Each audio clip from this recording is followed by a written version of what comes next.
Should be a short one. I'm not really sure how much I've got to say about it, and also I don't think you've. Whereas with Harry Potter, you've seen and read it. Whereas this week, I'm going to do a series of unfortunate events. Right. Well, I mean, I saw the film from 2005. I think it was. Yeah, and I've seen that's a whole different thing that I'll rant about thoroughly at a different time, I'm sure. I imagine you will. I trust you will. And I've seen the first 2 episodes of a Netflix series, which I believe is what you're talking about today, aren't you? Yes. Yeah. So, never read the books. Yeah. So you won't have as much to contribute. That's fine. Here we go. This is your area. Yeah. So this week, I want to talk about a series of unfortunate events, specifically the eighth book, which is called The Hostile Hospital. And it will be in series 2. I don't know what episode it is, but it's in series 2 of a series of unfortunate events on Netflix, which has Neil Patrick Harris as Count Olaf. Yes. He's a vastly superior Count Olaf to Jim Carrey, but that's, again, a different thing. I can do an entire fundamental on them, which I will do because I've got a lot to say about them. But this one is specifically about Count Olaf, right? So, in the book... This is massive spoilers for both the book and series, by the way. Yes. So skip to the end if you haven't seen either and care. Yeah. Yeah. There will be time codes in the video and stuff. Yeah. So in the book, very, very quickly, they are trying to escape from this hospital, and Count Olaf has set fire to the hospital, which is his MO, is he sets fires, whatever. So the orphans, Sonny, Klaus, and Violet Baudelaire trying to escape this hospital that is on fire, right? Right. So Count Olaf has set this fire and he's got out of the hospital, but he has sent one of his henchmen in there to chase after the Baudelaires and make sure they don't escape. Basically to, kill them, essentially. Because he's after their fortune because they're rich. Whatever. That's some, whatever. Okay.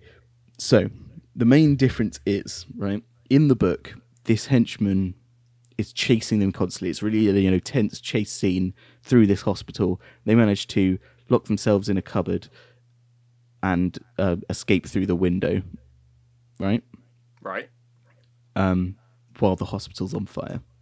So in the film, it's exactly the same setup, and there's only one very small change, but it fundamentally changes the character, and it'll get my blood going. I look forward to it. So in the book,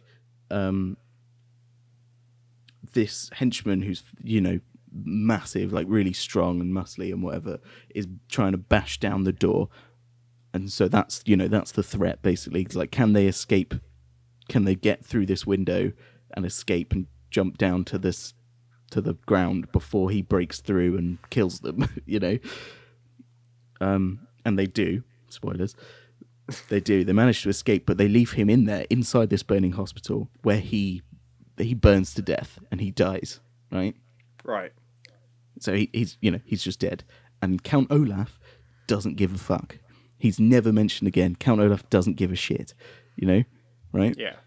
In the series, however, Count Olaf, so in the book, Count Olaf just fucking leaves. He just gets in his car and goes. Right? And it's a big difference because in the series, Count Olaf not only stops and waits for his henchman, but the henchman is also alive. Oh. What? And gets in the back of the car, and then they leave and drive off or whatever. But this is such a huge change because it completely changes Count Olaf's character, because the whole point is that Count Olaf is so heartless and so soulless that he doesn't even give a fuck about his own henchmen. The people who have devoted their lives to him, he couldn't care less about them. They are nothing to him. And when one of them dies, he's just like, oh, whatever. And in the next book, he's literally like, oh, man, I need to... My troops getting thin. I need to get some new recruits because they keep fucking dying. But he doesn't give a shit, Yeah. That's the point. They're just cattle to him. Yeah. Whereas in the series, it's like it gives him a heart because he's got to wait for the dude to get in the back of the car before they can drive away. And then it also doesn't make sense because in the second and in the next episode, then when he's like, "Oh, I need some new recruits," it's like, why? You've got your full troop because you haven't killed off any of them. And this happens in the series before because there's another instance where a character's supposed to die and they just don't, and it's like, why? I know I understand. So the reason why I imagine is because it's aimed towards kids. The show is, but so is the book, isn't it? The book is, but the book's got this very dark undertone, and they never shy away from death at any point.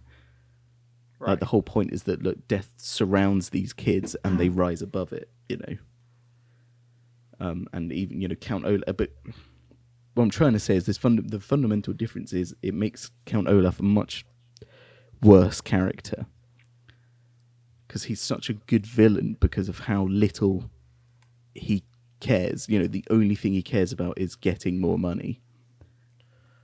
Do you know what I mean? Like he's so heartless and so ruthless that he doesn't care. I mean, I've said that like 3 times. Could you make the argument though that like what they do with this, they're essentially humanizing him, and therefore they say the best villains are the ones that are humanized and you can sort of understand, as opposed to like the soulless, unthinking sort of villains who sort of just like march through. No.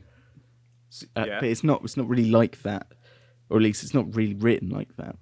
Okay. Because he's still human, like especially if you read the last book, he's very, very intensely humanized in that last book. Which I won't get into because I don't want to spoil that one.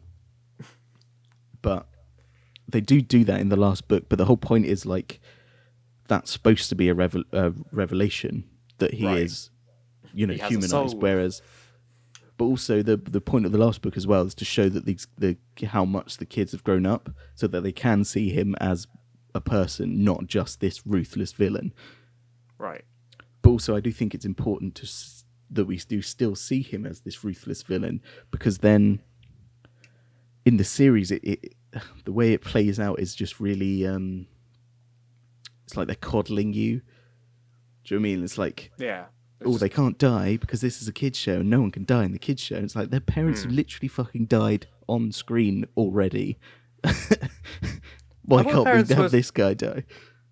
Well, hang on. I mean, I swear there was something about their parents are actually alive the whole time, aren't they?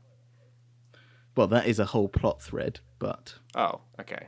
We won't go into that. Okay. I mean, this is from seeing 2 episodes of the series, and I remember that being like a twist at the end of the second one. But we won't go into that. Okay. Because that's the other thing. The series changes a lot of the books, and so the author of the books, so is Dan Handler. He does write some of the episodes, I think, or he produces the series, and he does help write some of the screenplays. But the series adds a lot of unnecessary things, I think. So this is another quick fundamental on the side. Go on. Double up. For me, reading it as a child and then as a teenager, I mean, I haven't read them for probably 4 or 5 years, but whatever.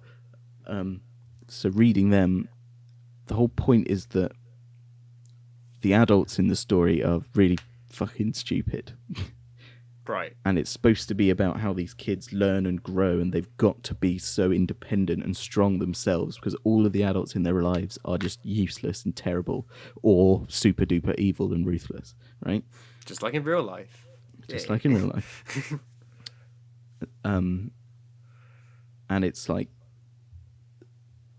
you don't know anything about this, so there's a mysterious Illuminati-esque thing that is called the VFD, which their parents were part of, and it seems like all their people have something to do with the VFD, and you don't really ever find out what the VFD is properly. Like you get a lot more, and you found out a lot more later, so you get a very vague idea of what they're about.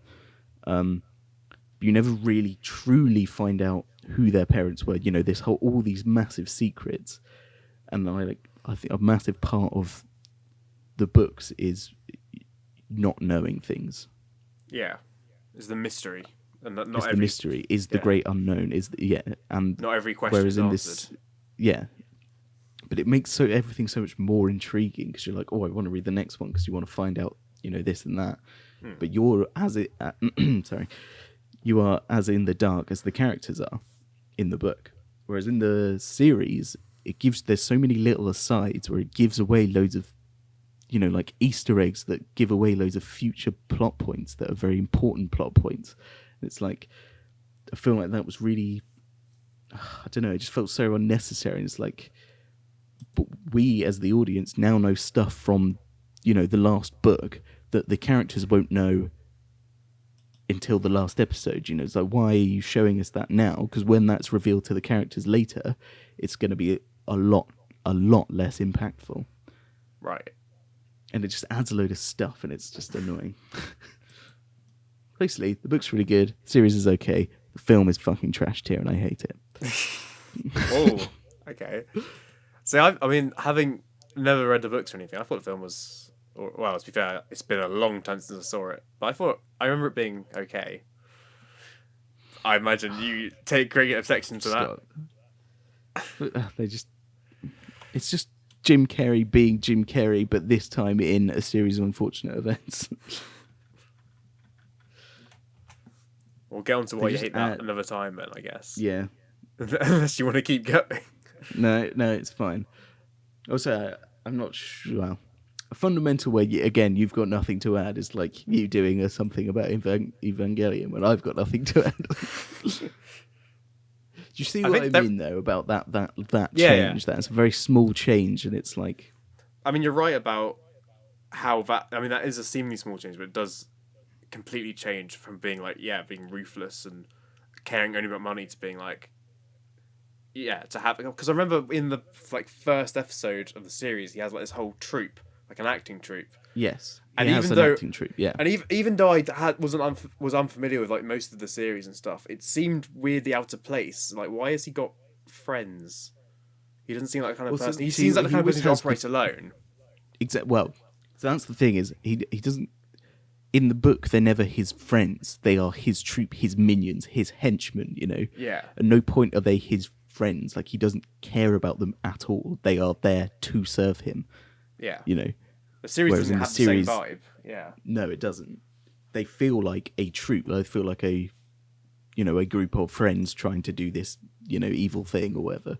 The other thing I would say is that just throughout, like, again, the whole point is that by the end, spoilers, but by the end, by the final book, Count Olaf's by himself. And I think that's the point, is that he's so heartless and and he just doesn't care about his troupe. And when they die, he doesn't care, to the point where he is by himself. But the only reason he was by himself is because he's so heartless and uncaring. And he's in that situation because he is an asshole, Yeah. And I think that works so well in the books, whereas in the series, by the end, he's still got his whole fucking troupe, and it's like, well, it doesn't have anywhere near the same emotional impact. Yeah, it doesn't have the same teeth to it if you can't kill them off. Yeah. Exactly, and it's not like they're good guys. Like, I could understand if when a good guy dies, they decided to save them. But because they're bad guys, it's like, why have you got such attachment they're to henchmen, them? They're disposable. Yeah. Yeah. There's also really random songs in the series. In the series. It's like, again, I know it's supposed to be for kids, and I also know it's Neil Patrick Harris who had a really massive hand in creating it. And he puts a lot of song and dance in there. But it's like, why? Again, it's sort of just detracts from the characters because it makes them more comical and jovial. And it's like, so that's the biggest problem I have with Jim Carrey, and to a lesser but still a strong extent with Neil Patrick Harris, is that in the books, Count Olaf is evil, right? He is not a comical character. No. He is the bad guy. He is evil. He is literally trying to kill a bunch of children to steal their money. You know, he doesn't care about killing people. It's not a problem to him. He doesn't care about setting fire to a fucking hospital. You know, he's not a comical character. Yeah, and he's also shown Whereas in it, both the film and the series is quite sort of flamboyantly depicted. I take it in the book yeah. he's a lot more sort of clear cut. Well, in the book he is flamboyant, but you know, and you know he's got some funny bits, but they're not. They really ham up the humor, especially the Jim Carrey one, where it's like in the film Jim Carrey is not scary. It's like it's Jim Carrey being Jim Carrey. It's like Count Olaf isn't that. He's supposed to be evil. You know, you're supposed to fear him, like the kids do. And it's like, you know, the kids in the books like have nightmares about him because of how haunted by him they are, because of how evil he is and how much he's ruined their lives. Whereas in the fucking film and TV show, it's just like, oh yeah, haha, funny man. It's like, no, that's just wrong. He's not supposed to be funny. He's supposed to be evil. Put him evil first, funny later, you know? Yeah.